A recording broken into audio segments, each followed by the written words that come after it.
छत्रपती संभाजीनगरच्या प्रशासकीय दृष्टीनं महत्त्वाची घडामोड समोर आली आहे। मृद आणि जलसंधारण विभागाचे मुख्य अभियंता कार्यालय आजपासून कार्यान्वित झाले आहे। या कार्यालयाचे पहिले मुख्य अभियंता म्हणून हरिभाऊ गीते यांनी पदभार स्वीकारला आहे। यामुळे मराठवाडा आणि नाशिक विभागातील 13 जिल्ह्यातील मृद व जलसंधारण कामकाजाला आता अधिक गती मिळणार आहे।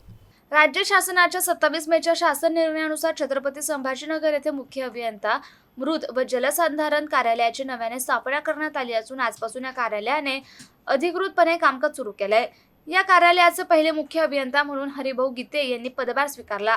यावेळी मृद आणि जलसंधारण आयुक्त प्रतिभा इंगळे, वाल्मीचे महासंचालक सुनील कुशिरे, जलसंधारण महामंडळाचे व्यवस्थापकीय संचालक विजय देवराज यांच्यासह विभागातील वरिष्ठ अधिकारी उपस्थित होते। वाल्मी परिसर, कांचनवाडी, पैठण रोड येथे सुरू झालेल्या कार्यालयाच्या कार्यक्षेत्रात छत्रपती संभाजीनगर प्रादेशिक विभागातील 8 आणि नाशिक प्रादेशिक विभागातील 5 असे एकूण 13 जिल्ह्यांचा समावेश आहे। या नव्या कार्यालयाच्या माध्यमातून मृद आणि जलसंधारण योजनांचे प्रभावी नियोजन, समन्वय आणि अंमलबजावणी अधिक सक्षमपणे होणार असल्याची अपेक्षा व्यक्त करण्यात येते आहे।